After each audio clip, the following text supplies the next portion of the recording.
Well, it's an early morning here in the shop. I got to get things put together. We're going sledding tomorrow. Part of the day was going to be actually installing this skin seat and modifying it from the ZX chassis to fit onto here. But I get in here this morning and somebody already did it for me. Looks like the seat gremlins came in last night and did a bunch of welding and got it all set. Looks like Keely was busy last night. He hasn't come in here yet. Anyway, he's feeling sorry for me. I guess he wants to get out riding and he wants to have me on the old Rev. So that was very nice of him to do that. Now I'm just going to start putting the console together and start building up. You know, it's not going to take very much to get this thing together at this point. So let's get on it. I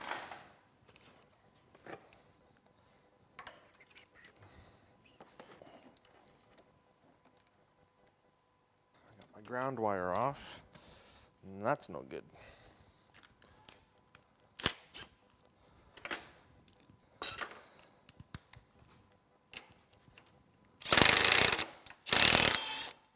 You know, 9 times out of 10 when you have an electrical issue, you won't get a spark. It's because you've got a bad ground.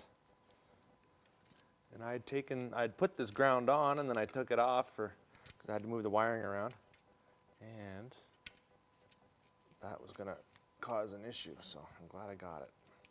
Because I'd be pulling and pulling, and then the thing wouldn't start, and then I'd pull my hair out.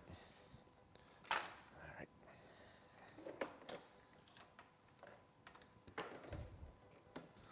Oh, it's going to start to look like a Rev again. Get my headlight in. I'm actually using the stock headlight. I know I usually swap things over. Not this time.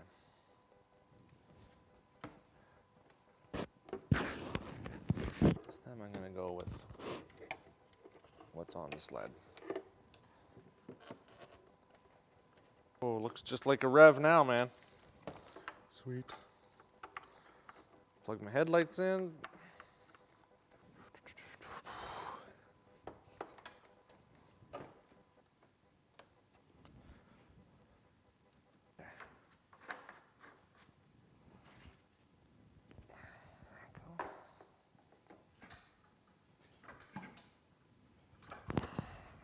Recoil rope up through. Now this one's worn out quite a bit right here. I'll cut it off just before that. One thing I'm going to do is clamp it off with a pair of vice grips so it doesn't go sliding in on you. The one thing I have coming is a rope from First Place Parts, and it's like a Spectra wire, Spectra rope. Very, very tough stuff. So I want to make sure I run this behind this post. So I'll run that other rope and it's going to be very nice and tough for me. Because there's nothing worse than having your rope or your recoil break on you, man. I say that for a lot of things. There's nothing worse than having your exhaust manifold nuts come loose. There's nothing worse, blah, blah, blah. But I hate it all. I'll square on in there. There we go. Ho ho. Pull cord, she's in. Okay, now it's time to install the carburetors. Now I hope everything fits. Gonna hook up my fuel line first. I put a new fuel line on. I usually do. So I ended up putting the boots on the carb first. The carb flanges there are a little kind of corroded, so they weren't going to go on that easy. So I'm going to try it this way.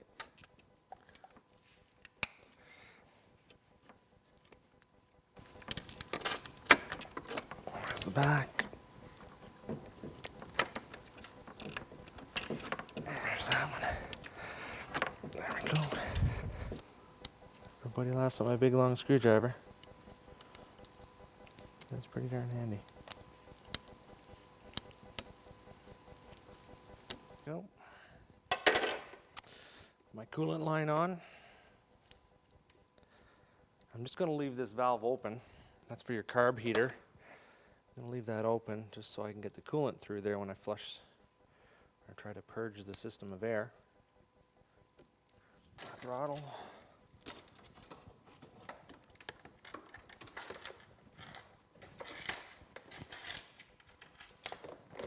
done the oil injection delete, so I don't need this. Just going to stick that down in there. I'll tie wrap that on to the side. This is the 2007 800 Summit box. This actually has a bigger opening in here, so it lets it flow a little bit more air. Apparently, it gives you a couple more horsepower. So the part number is 508-000-511. That in there. All right, time to get this belt on. This is the team-tied secondary clutch.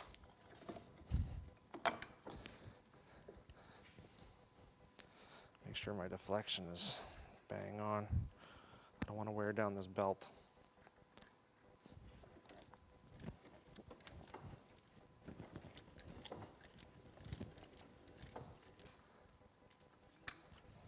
I can see right now it's grabbing on the side of that sheave. So I need another spacer in behind this clutch.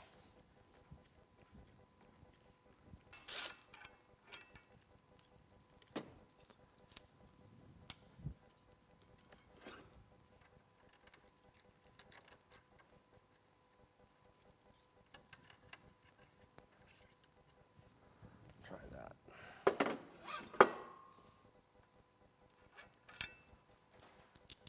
I want this clutch to float a little bit. That way it'll help align the belts. Floating clutch is kind of a common term now. Just put that washer in behind. If not, and usually you want about 2 to 3 millimeters of play. If you don't have that, then the belt, you could build up the heat in it.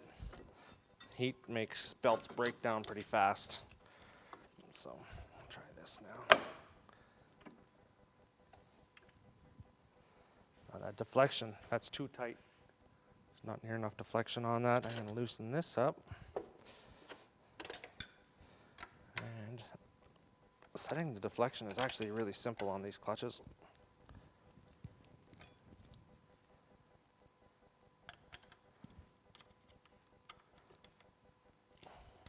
Using both of these lock. There you go.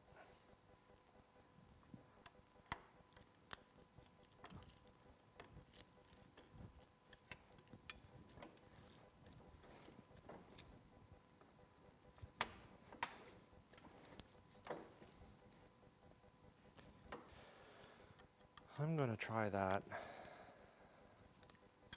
and if I have to, I'll come back in, make some adjustments. Pretty sure I have to go back into my primary, make some adjustments anyway. Take some weight off or add a little bit of weight. I can't remember which I need to do, but I want to make sure my revs are up where they're supposed to be.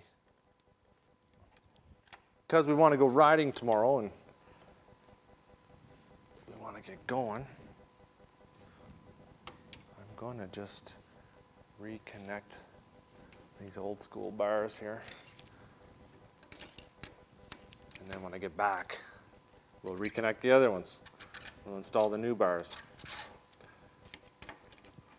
I just need a couple of things for the other bars to install them. I got to get some insulating cork board or whatever that goes underneath the heater elements. So I can't really do much until I get those in. The heater element directly on the aluminum, you just won't get any heat. The aluminum just saps the heat right out of it.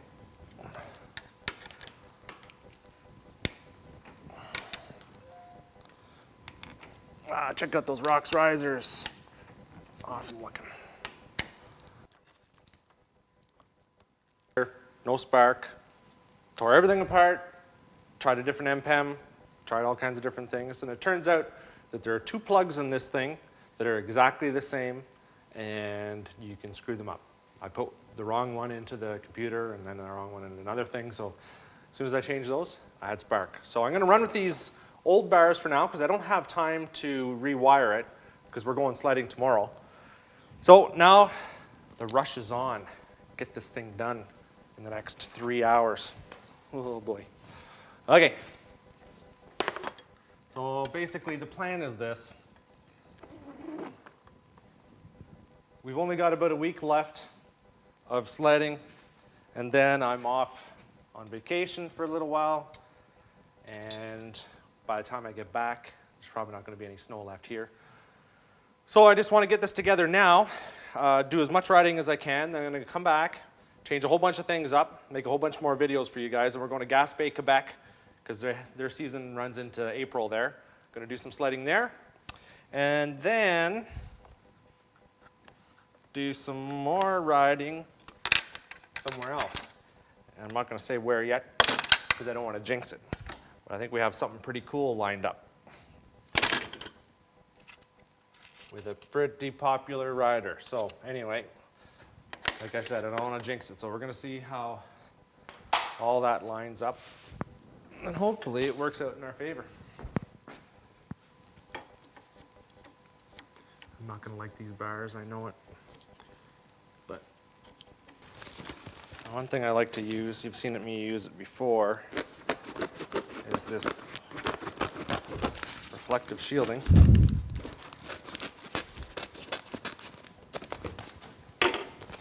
It's pretty slick stuff, keeps the heat off anything that you consider to be vital, like your electronics or maybe your coolant bottle, something like that.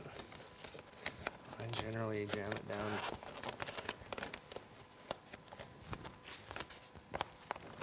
Try to cover up most stuff.